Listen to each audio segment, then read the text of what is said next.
అగ్ని ప్రమాదం చోటు చేసుకుంది. డీజిల్ తరలిస్తున్నటువంటి ఒక గూడ్స్ రైల్లో భారీగా మంటలు వ్యాపించాయి.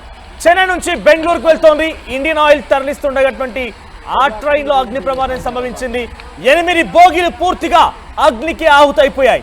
ప్రమాదం కారణంగా చెన్నై నుంచి అరక్కోణం మధ్య రైళ్లన్నింటి కూడా నిలిపివేశారు.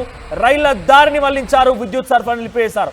మీరు చూస్తున్న ఆర్టీవీ స్క్రీన్ పైన అదొక ఆయిల్ ని తరలిస్తున్నటువంటి ట్రైన్. సో ఆ ట్రైన్ లో ఒక్కసారిగా మంటలు వ్యాపించాయి. 52 బోగీలతో కూడినటువంటి ఆ ట్రైన్ లో సుమారుగా 8 బోగీలు పూర్తిగా అగ్నికి ఆహుతైపోయినట్టు తెలుస్తోంది. సో ప్రస్తుతానికి train services from Arakkonam to and Chennai were halted on Sunday due to a fire accident involving a goods train near Tiruvallur ప్రాంతంలో ఈ ఘటన చోటు చేసుకుంది. తిరువల్లూరు దగ్గర ఒక్కసారిగా మంటలు వ్యాపించాయి. Wear the fire is set to have spread to 5 wagons. So 8 బోగీలకు ఒక్కసారిగా మంటలు వ్యాపించాయి. హవెవర్ ఇప్పటి వరకు అయితే ఎటువంటి క్యాజువాలిటీస్ నమోదు కాలేదు.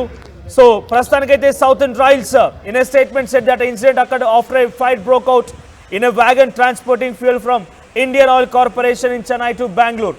చెన్నై నుంచి బెంగళూరు వైపుగా ఇండియన్ ఆయిల్ కార్పొరేషన్ ద్వారా ఆ ఆయిల్ని తరలిస్తూ ఉండగా ఈ ఘోరం చోటు చేసుకుంది.